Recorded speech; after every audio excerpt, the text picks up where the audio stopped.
Greetings, everyone, and welcome. I am Deacon Tim O'Donnell, Program Director of the Harvard Catholic Forum. I'm delighted to welcome you to our special event on humanism as an educational ideal with the distinguished historian, Father John O'Malley. The Harvard Catholic Forum is a project of the Harvard Catholic Center, St. Paul Parish, Harvard Square, and the St. Paul Choir School. Our mission is to share the riches of Catholic thought and culture with the academic, professional, and artistic worlds of Cambridge, Boston, and beyond.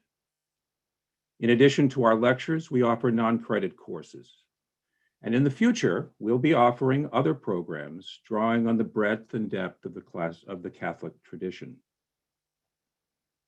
You can support our ongoing mission by going to our website at www.harvardcatholicforum.org and signing up for our emails about future events.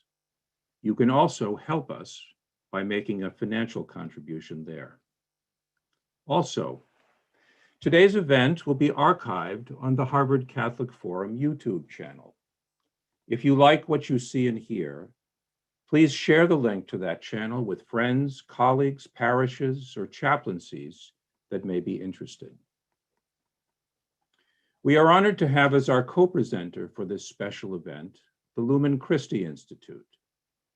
Since 1997, Lumen Christi has been enriching the intellectual and cultural life of the University of Chicago and beyond with the insights of Catholic thought. We are also pleased to have as co-sponsors the St. Benedict Institute, the Collegium Institute, the Nova Forum, the Institute for Faith and Culture, the St. Paul's Catholic University Center, and the Boston College School of Theology and Ministry. After tonight's program, you will receive a questionnaire. It would be a great help both to us and to our friends at Lumen Christi if you would give us your feedback. Before I introduce our speaker, let me give you a roadmap of today's event. Father O'Malley will speak for 30 minutes or so, and then we will have an opportunity for some Q&A. If you have a question, please use the Q&A function on Zoom to send it to us. Today's program takes us into a debate with a long history and one with a burning relevance today. What is education anyway? Its purpose, its proper method and content, its result. Father O'Malley looks at the history and prospects of the humanistic style of education that grew up in the Christian world of early modern Europe and that spread to North and South America and has always found itself in competition with other educational ideals, especially in the university. Father O'Malley, a member of the Midwest province of the Society of Jesus, is University Professor Emeritus at Georgetown University. He received his PhD in history here at Harvard and has written widely on the history of Christianity and on the intellectual and cultural world of early modern Europe.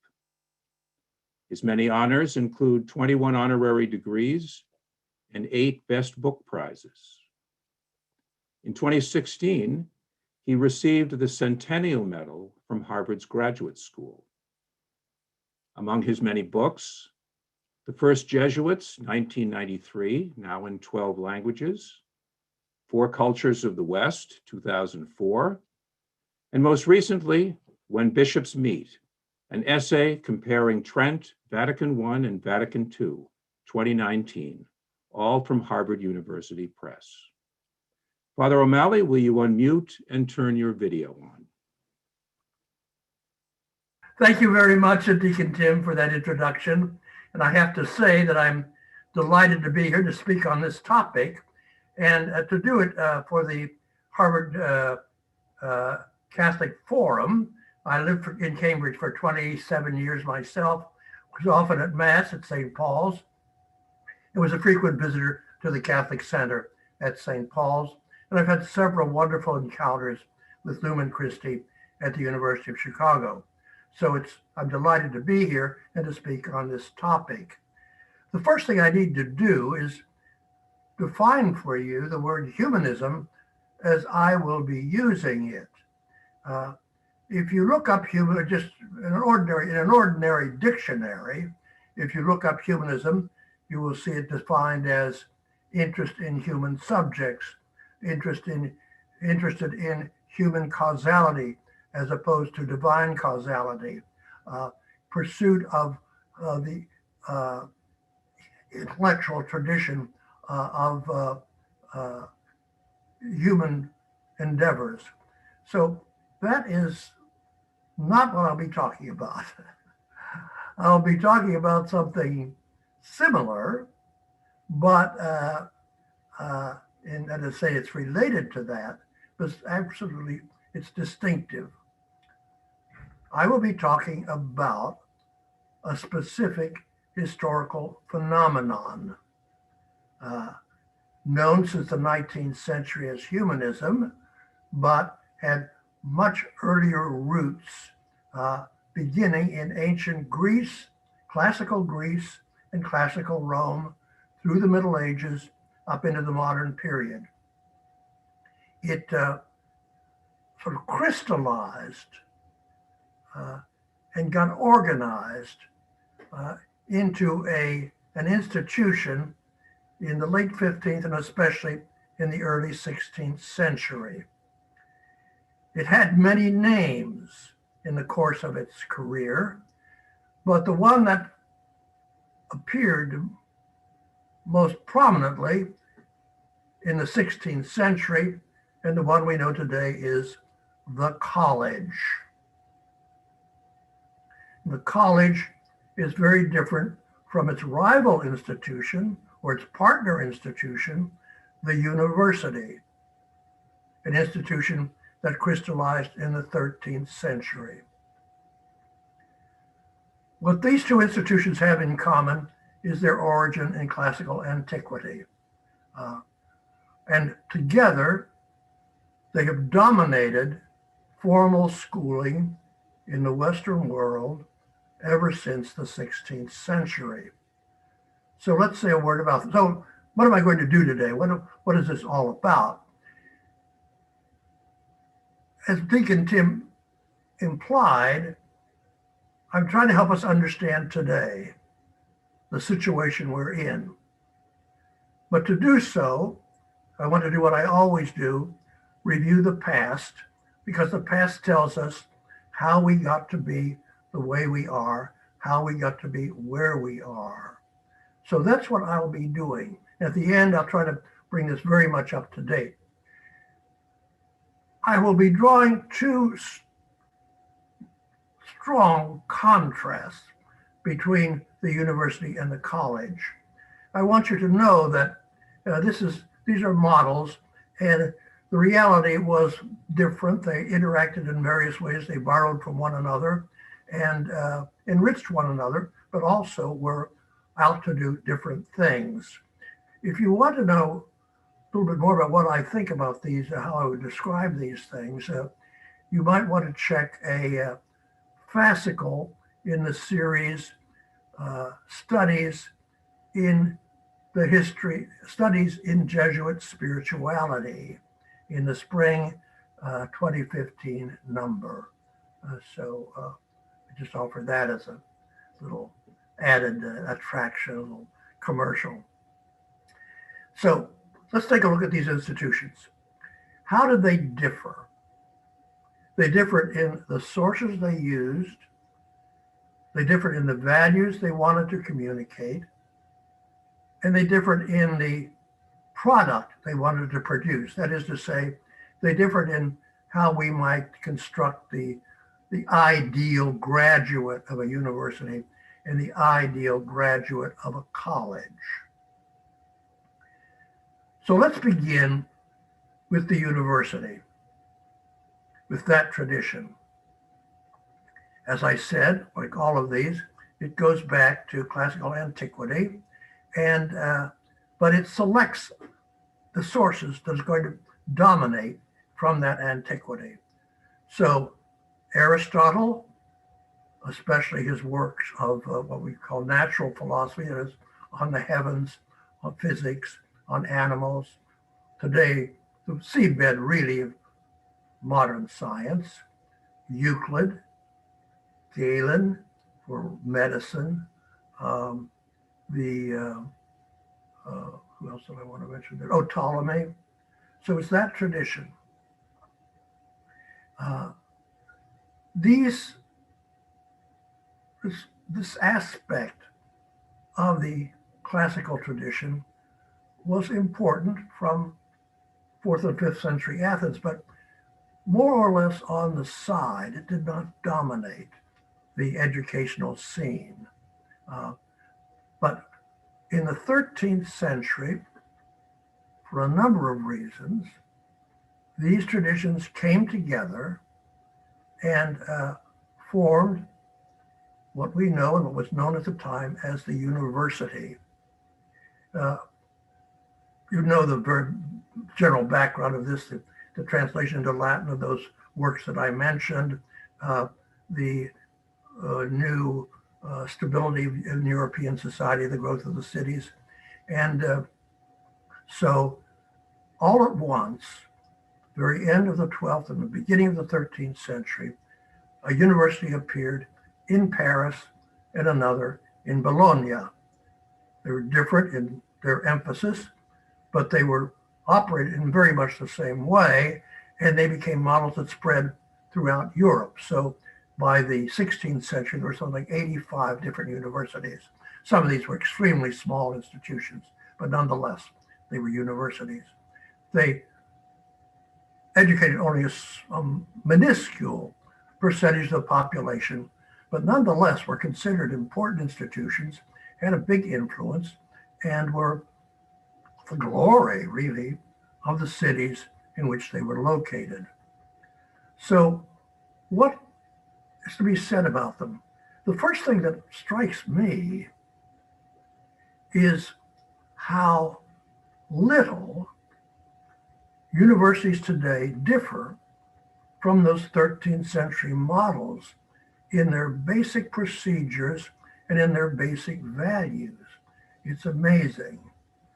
So these universities in the 13th century, a full university had 4 faculties: law, medicine, arts, which soon became philosophy in the broadest sense of the term, and theology. Not taught in the universities was history or literature. So they, as I say, they all at once, they had an extremely sophisticated institution with deans, 4 different schools, faculty meetings, special gowns, examinations, public disputations, public lectures. So that way they're very similar to, identical with universities today. The way they operated was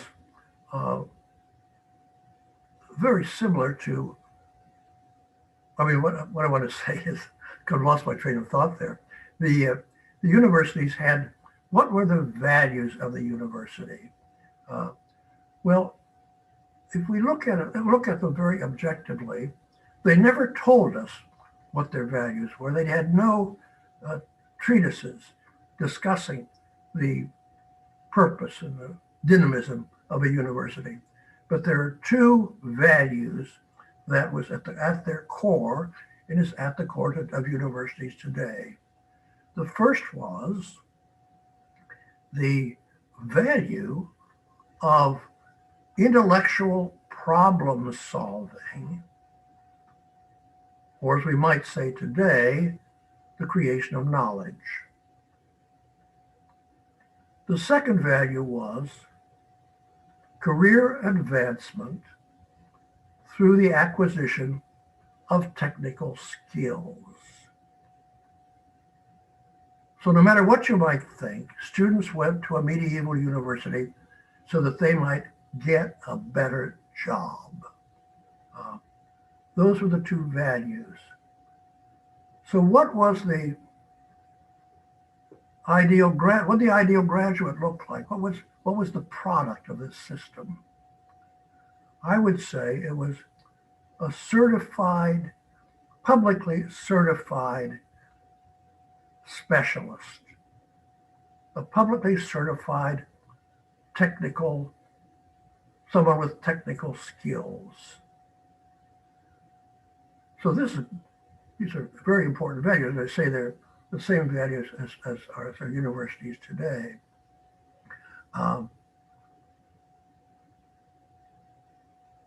Were they Catholic? Well, they were in a Catholic environment through and through. They some had a papal charter. Well, the papal charter didn't really mean too much in terms of the actual operation of the university. It was a patron. They all needed a patron, and a distant patron was better than a local patron because it left the university free. The theology faculty, which was the predominant faculty in Paris, but certainly not in Bologna, where predominant faculty was law in Paris. So the goal was faith seeking understanding. So it was consonant with some of the goals of the church.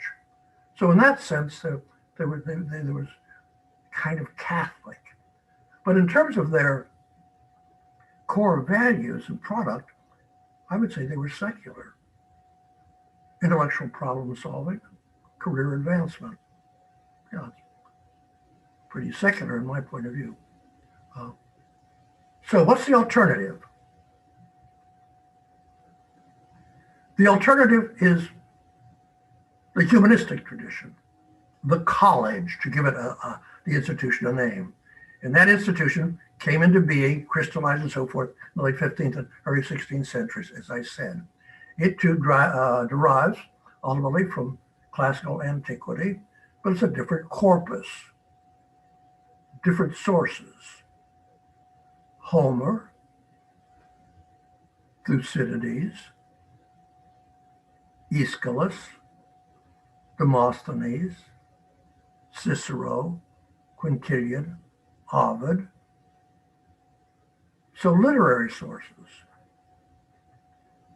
Then it also had a theory and talked about a theory of education, which had its origin with the Greek Isocrates, but then was picked up by Cicero and others in the Roman tradition, and in that way came to dominate Western education down into the 20th century. So this was basically the dominant institution, the basic tradition that in the patristic era, for instance, all the fathers of the church were trained in this tradition. They were trained in grammar, rhetoric, literature, and they went to real schools when they were boys. So these were the humanistic schools, but then they got a new formulation in the 16th century, a clearer formulation. So what were the values of this type of schooling? Well, it becomes clear when we look at the 15th and 16th century, when these schools, when the college actually crystallized, got organized, and came on the scene where the university was very much in evidence. And the humanists, beginning, as a matter of fact, as far back as Petrarch, kind of the father of humanism, that poet and literateur in the late 14th century, saw that the universities were not only were doing the wrong thing, they were not really education, because they didn't give a darn about the ethical, physical, intellectual, religious training of the student. So this is basically a very student-centered education, not a objective type of education, but a very personalized type of education. So it wanted to produce a certain kind of individual. That was the product. So what were some of the qualities of this individual? Well, literature was this topic, right? The basic field. So in studying literature, this would basically be classical literature, one was immersed into life as it really is lived and had to face the problems of greed and virtue, self-sacrifice, betrayal, all those issues that are what human life is all about. And you got some sense that you had to live in this kind of a world. And then it also, the other side of it, besides literature, of course, was history, which was also a part of literature, but kind of a distinct focus. So Thucydides and Livy and people like this, you learned that you had to compromise and make allowances for other people, and that you had to sort of make your way on probabilities. What's the better course of action? What's the safer way to proceed now? What way will pursue the common good? So that's one aspect of it, the literary aspect and the historical aspect. And the basic, so in terms of theory,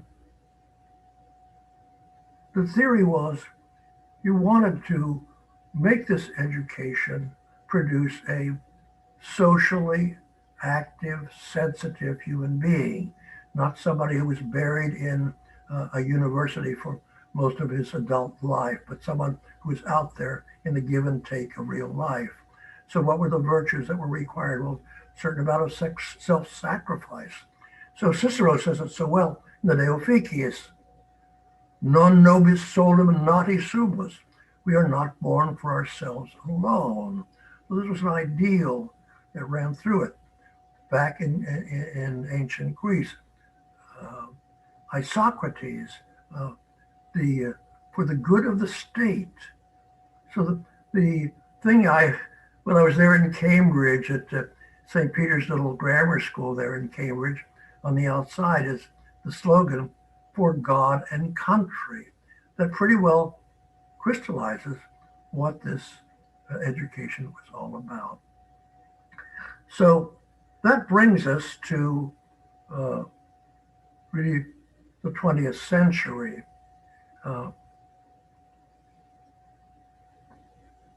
Again, I want to insist and emphasize that up until the late 19th and especially the early 20th century, the dominant institution was this humanist institution. This was true in grammar schools and then up into colleges in the United States, now I'm speaking. So what's peculiar about the United States? I think that the contrast with Europe is stark. So in Europe, universities were universities, and they did what they did and that continue to do what they're doing. The European universities do not have a officially sponsored soccer team, for instance, which is part of the product of the humanistic education of training the whole person, including sound mind in sound body. They were not bothered by these humanistic ideals. It's beyond maybe that would be done in the liceo, but not in a university. This is not so simple in the United States because virtually all the institutions that were early founded, that we now call universities, were founded as colleges. Harvard College, Princeton Seminary, Georgetown University, Georgetown College, and they were basically the product of a humanistic education because that education was complete in itself. It was for those good goals, and it was not, it was complete in and of itself. You did not go to a college and then go on to the university, unless you wanted to be a doctor or a lawyer. But otherwise, by the age of 18 or 19, you were finished, you were done. And it was an alternative to the university. But what happened in the 19th century was the realization on the part of some ambitious Americans who traveled in Europe and studied in European universities that there was nothing quite like them in the United States. That the United States did not produce, these colleges were not necessarily interested in intellectual problem solving. They were interested in passing on a tradition. They were not interested in producing people getting a good job, because if you had enough money to go to the university, if you had enough money to go to a college, there was no need for you to go to a university. So, but now this ideal begins to infiltrate into the American system, and this means that eventually the Graduate School of Arts and Sciences gets placed on top of the college, and that affects the college, because now the college is sort of becomes a secondary school for the university, for really a higher tertiary level of education. So you go to graduate school after you finish college. That's a big shift. And in this shift, the humanistic tradition begins to get gradually sidelined because of the values of the university that begin to permeate it. Then in the early 20th century, because partly as a result of this, you had this new program of education where the colleges, many of the colleges split off from, that is, say, a part of them split to found a college or university. So, for instance, in Chicago itself, St. Ignatius College broke up into St. Ignatius High School, where St. Ignatius College Prep is called today, and then Loyola University. And then out of that came the other high school. Anybody slips me at the moment. But at any rate, so that's the split we have. So what about where are the humanities today? Well, they still play a basic role in primary education, although not so clearly as before. When I went to high school in this very small town in which I grew up, and this was true across the board, we began every day, as a public school, every day with the Pledge of Allegiance, so for God, so for country, and then with the Our Father, for God. That's gone today. So this kind of trickle-down effect of the university ideals has hit even secondary education. And then in the colleges, Georgetown College, Harvard College, and so forth, as I say, this change has taken place. So today, the humanistic education is very much on the defensive. It's changed throughout the centuries. In the 17th and 18th century, the great battle between the ancients and the moderns, that is to say, is it going to be based on classical Latin and Greek, or is it going to be based on wonderful contemporary authors like Shakespeare and Dante and people like this?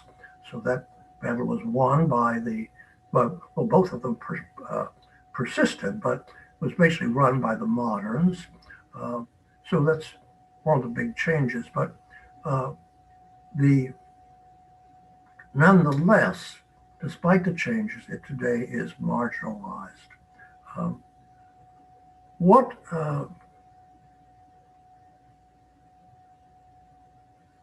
can we say? Well, I think the first thing that needs to be done is to mount a good argument for the humanistic education. And I have my way of doing so is to speak of 5 hooks that the humanistic tradition of education wants to accomplish. These are updated, these are my own distillation of the tradition, but I like to think that they make sense. And to help the humanistic tradition survive, we need to have good arguments and say what it's about, what it wants to accomplish. And I would say for humanistic education, the first of these 5 points is the fly in the bottle. That is using Wittgenstein's famous metaphor. So one of the purposes of humanistic education is to get people out of the bottle, get students out of the bottle.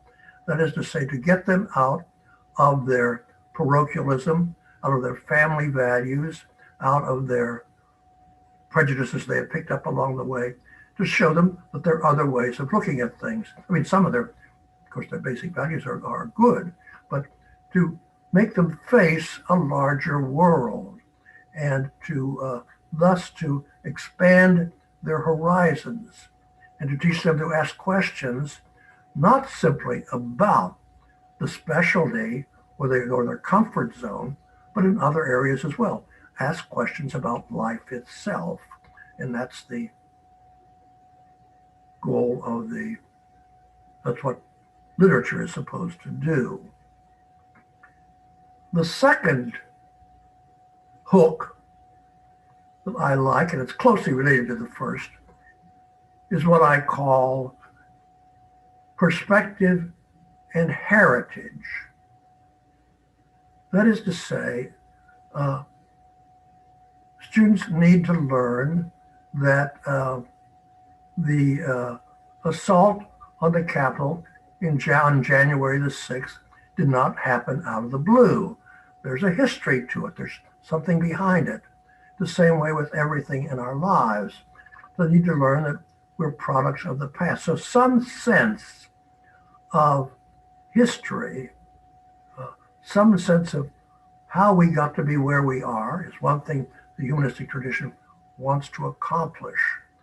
And heritage, that is to say,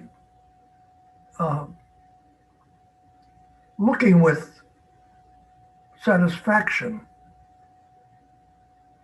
upon the accomplishments of the past and seeing how they are operative in the present, of course being critical of them at the same time, but again to have a sense of values of the past tradition, what's good in it, and try to cherish that and keep it.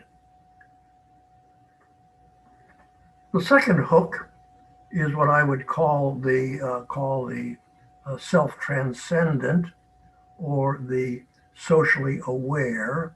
We're not born for ourselves alone.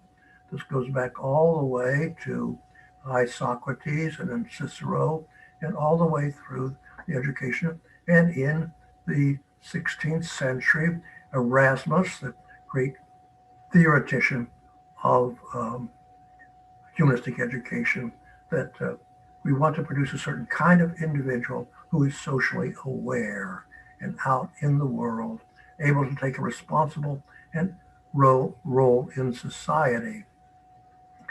The fourth hook is integrity. Uh, that is to say, a person who is not simply socially aware, but also not socially involved, but also has a sense of what's right and wrong. And that again comes through the study of literature, through the study of moral philosophy, through all those other means. So a certain kind of socially aware. I love the part from a section in Bertolucci's great movie, The Last Emperor, which is the story of Pu Yi, the last emperor of China, who lost his throne and ended up in communist prison in the early 20th century. And the court officials wanted the young emperor to have some idea of Western education. So they brought this English tutor to him, and he, Mr. Johnston, who said to the emperor, "Well, Your Highness, a gentleman is a person who says what he means and means what he says." So this points to the fifth hook, articulate. So you have a sense of words. You've read and talked and spoken in a correct and persuasive and coherent way. At the same time, you are an ethical person so that people can believe what you say. You're upright, an upright citizen. So a gentleman, Your Highness, is a person who says what he means. Notice you know what I mean stuff, says what he means and means what he says. So finally, I would say a sense of finesse, that is to say, a sense of being able to put two and two together and not always come out with four. That you learn to adjust. You have a sense of ingenuity, and that again comes from seeing all these different cultures and things working together. So that's where I see us today. Why did the Catholics sort of become so enamored of this tradition? Because from the 15th, 16th century onwards, a number of Catholic religious orders founded schools, and they were schools in this tradition. The Jesuits were the first, they led the way, and they were clear about this. Juan de Polanco, St. Ignatius's great secretary, said, "Why are we in this business at all?" So he gives 15 reasons. The last reason is the best, because these men who are boys, who are now only students, will grow up to be administrators of justice and fill other important posts for the good of society. So that's what it's all about. That's why Catholics liked it so much. So I hope that gives you some idea of what I mean by this tradition and why I think it's important, why I love it so much. And as again, I say, I've drawn two very stark contrasts. Reality is not that simple. So now I think maybe we're open for some questions. Is that right, Deacon Tim? That is right. Thank you so much, Father O'Malley, both for the presentation. And so we look forward. We've got a number of questions that have come in. And let's go back for the first one really to the beginning. You've made the distinction, I think, quite clearly between the university and the college. In the university, in the arts faculty in the Middle Ages, within the trivium, did you not have a kind of a humanistic study that was part of it? Well, yes, you had, so the trivium, the rhetoric, logic, and dialectic, right? So these are right out of the classical tradition, especially out of Aristotle. But they weren't pursued in a way that they would sort of fit them into a whole program of what we would today consider humanistic education. So the at Paris, which is on the other universities as well, it was logic and dialectic that got the emphasis, not rhetoric, which is the art of persuasion, right? So those were the ones that got the emphasis. What happened was, so also the quadrivium, they taught the quadrivium, but it was taught in a very sort of abstract and sort of mathematical way. Music was taught as almost a branch of mathematics. There was no performance, and there was no real literature. So grammar, rhetoric, and logic. So rhetoric, form of literature as well. So is that clear? So what happens in the university is by the by once you're into the 1230s or so, that faculty begins to devolve into basically a faculty of philosophy, and that then breaks up into two kinds: the sort of the theoretical kind of epistemology and metaphysics, which were dominated in Paris, and then in Italy, it was the natural philosophy that dominated, and was that's why we had Galileo comes out of Padua and those universities.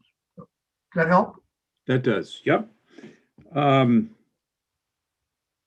You said that the university, if you look at its values, is really secular.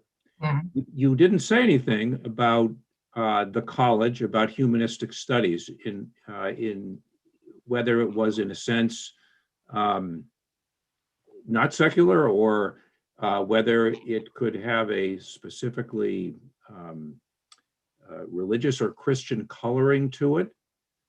Can you comment a little bit on that as you make that distinction? I'm sorry I didn't make it clearly, because that's a big point of what I want to talk about. So this tradition begins in a pagan world, right? So reverence for the gods, right? But it was certainly not a Christian world. But by the time you get to the fathers of the church, it begins to be kind of Christianized, because that's the training they had. That's what they came out of. After all, Augustine himself had been a teacher of rhetoric, and then dabbled in Neoplatonism, and then became a Christian, and then were off and running. But what happened in the 16th century, the humanists, despite what you hear about the pagan humanists, the humanists were Catholics, and they were thinking of this as when they talked about training a ethical person, they would think of this in terms of a Christian ethics. And then with Erasmus, all the more so, because it becomes a great theoretician of it. So, and then what happens with the Jesuits? The Jesuits bought the humanistic program and ideals hook, line, and sinker. But again, they were a religious order. So what they meant was, yeah, this was training you as to be a good Catholic, to be a good Christian. So then the other religious orders begin to follow that model. And that's what we had up until, relatively recently. Is that clear to you? Yep, that is clear. Are there points of tension between the church or churches and humanistic education at some times in the past? They seem to, in your account, they seem to be quite symbiotic, but are there points of tension as well sometimes? Not really. The point of tension was not with the humanistic, it was with the university. It was the universities. These people asked all kinds of questions. Nobody knew where they were going to go. So if you look at the people who were condemned as heretics from the 13th century on into the 16th, these were all university people, Mm-hmm. kind of culminating in Luther himself. So Occam and people at Paris and so the others. So not exclusively, but by and large, that was it. So in Rome, for instance, in the Renaissance, the humanists were prized. They were supported and helped by bishops and by the popes, and so they were the hottest thing on the block. Interesting question about Newman's idea of a university has come in. Obviously, there's an important place for theology study in his idea of a university.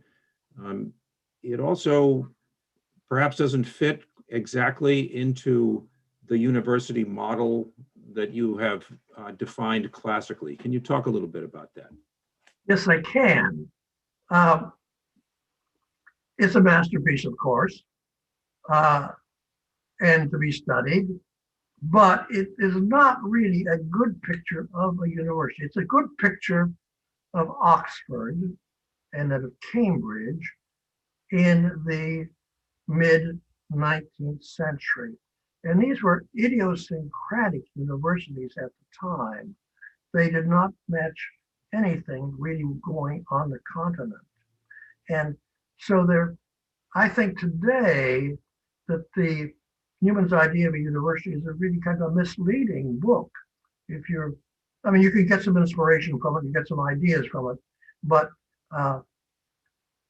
universities never looked like the picture he draws, except in Cambridge and Oxford. It's a great book. I recommend it, but I recommend it with much caution. Okay. We have a good question from a Georgetown student. I'm really on my guard. Kevin Sullivan, who asks, there is a large movement promoting civic education today, like the democracy prep charter school system. What can humanistic schools offer that's deeper or more powerful than simple democratic education? Well, democratic education, it has to have some roots.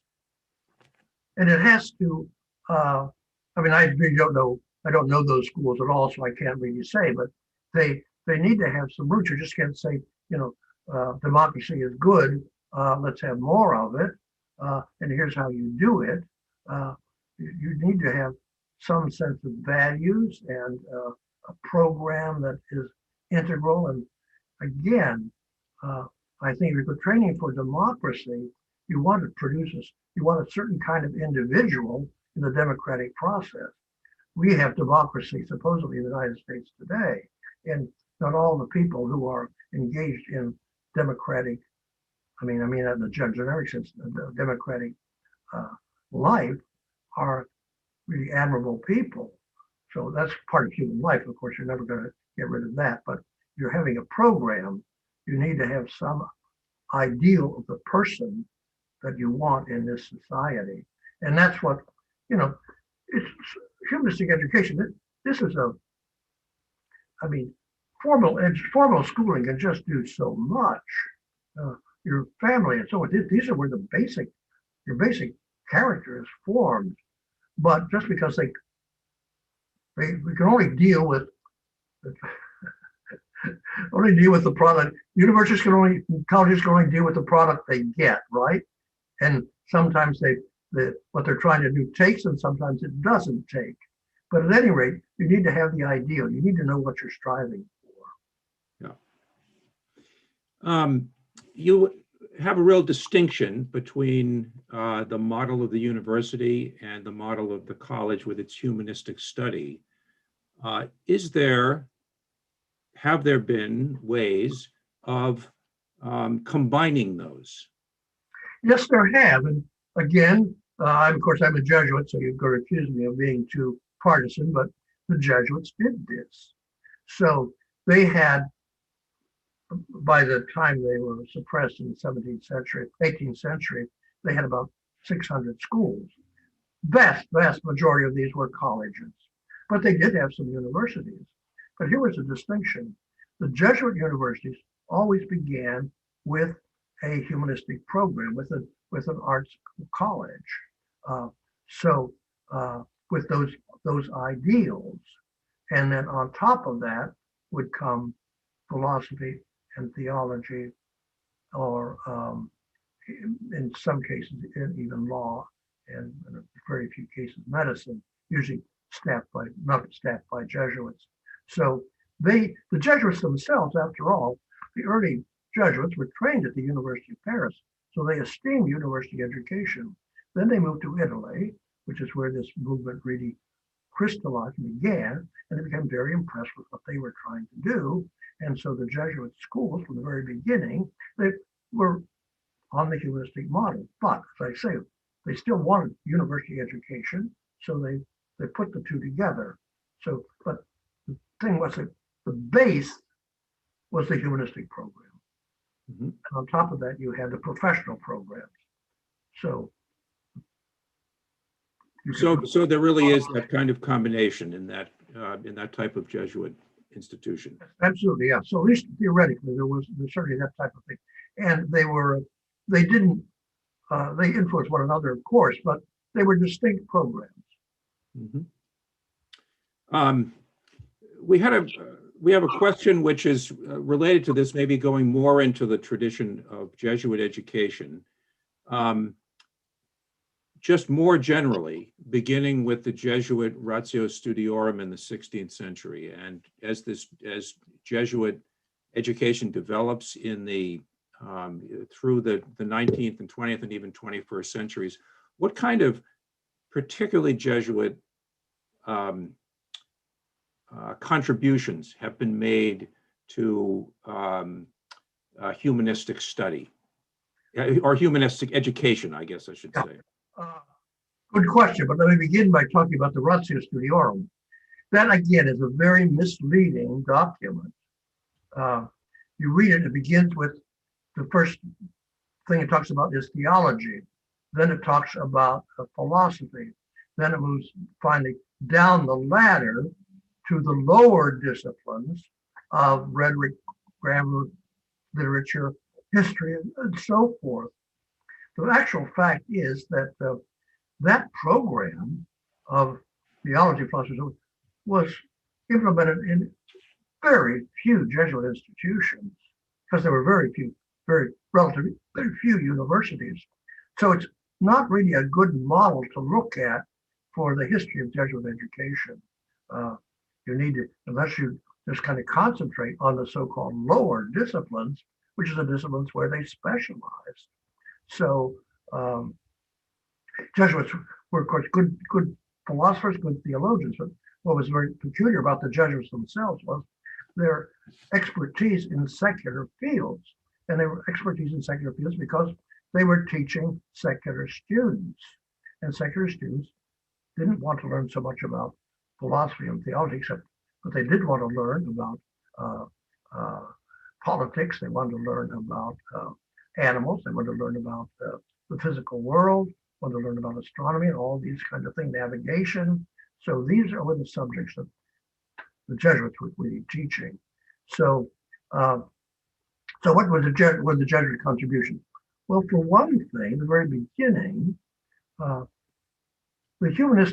first humanistic schools were basically, as they developed, basically one teacher, one room affairs. So a boy went to a school and when the ages 6 or 7, maybe had a little knowledge of Latin, and is thrown into what we would call a seminar on Virgil. Because the older boys have been through this, so sink or swim. I mean, so eventually he would catch on, but take him a long time to catch up with what was going on. So one thing the Jesuits did, they learned this at Paris. They divided the class. They had classes.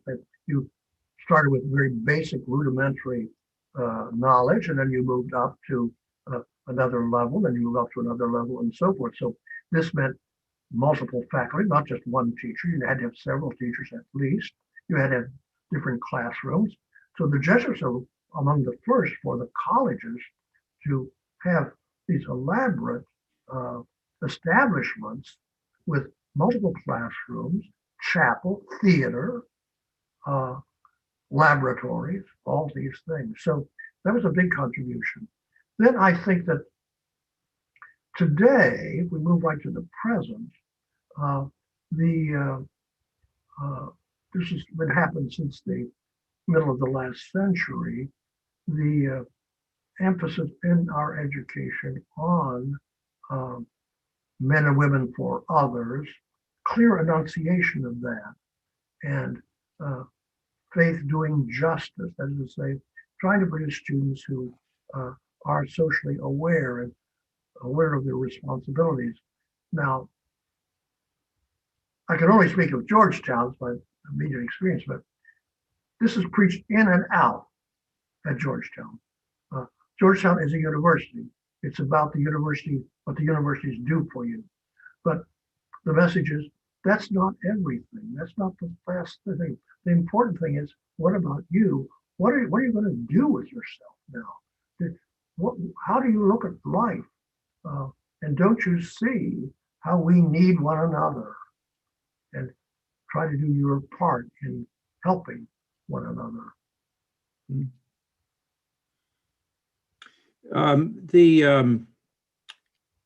The college or humanistic study has been very tied to a kind of a great books study tradition. How adaptable is it outside and beyond that? Already we went through the quarrel of the ancients and moderns. The curriculums have changed somewhat, but how adaptable is it?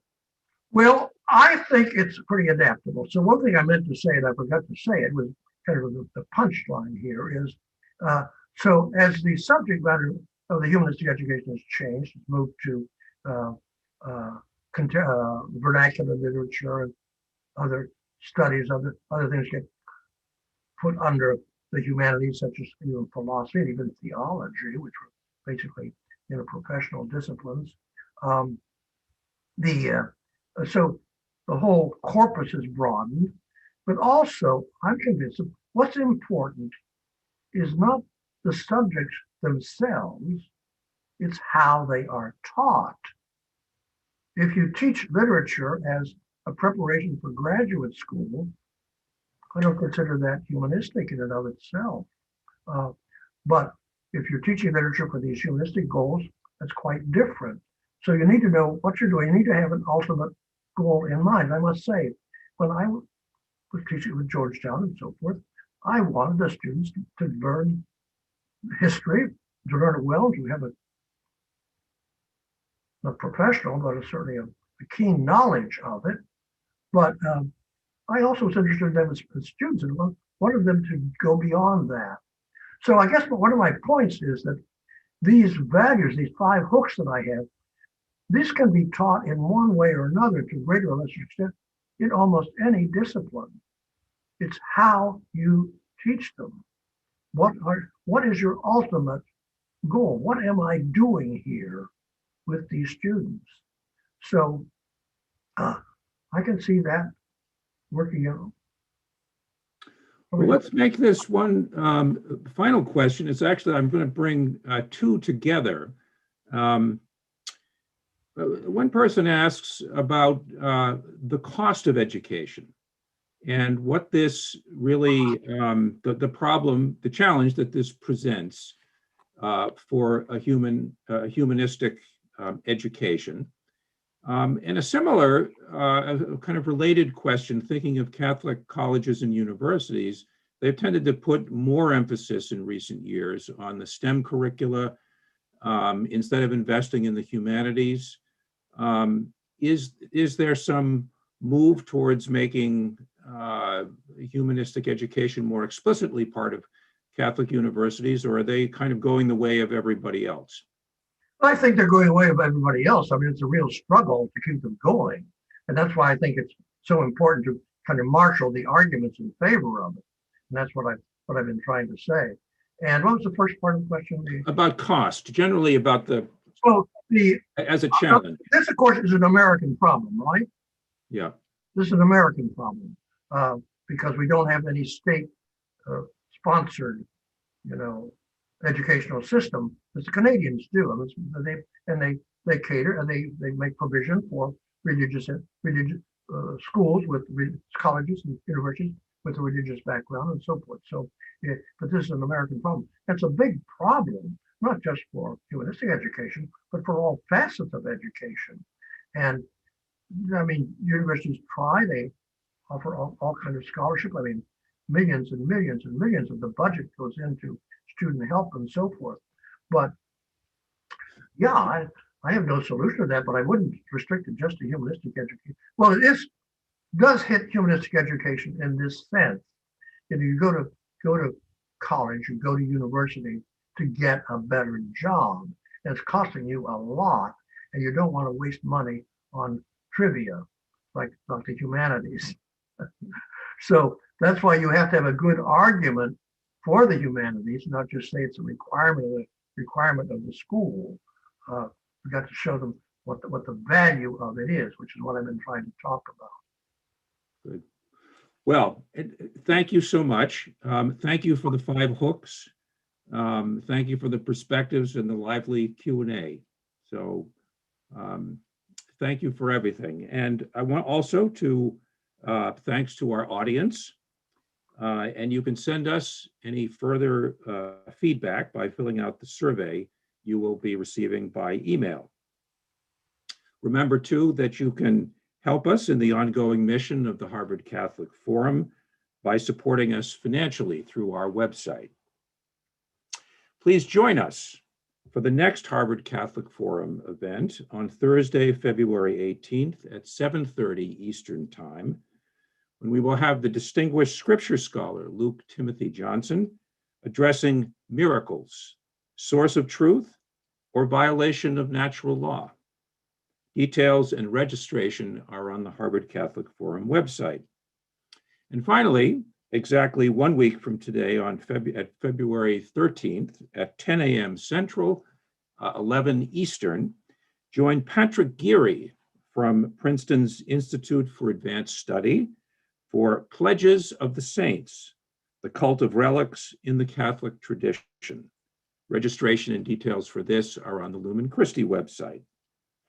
Thank you again for joining in this conversation, and have a good evening.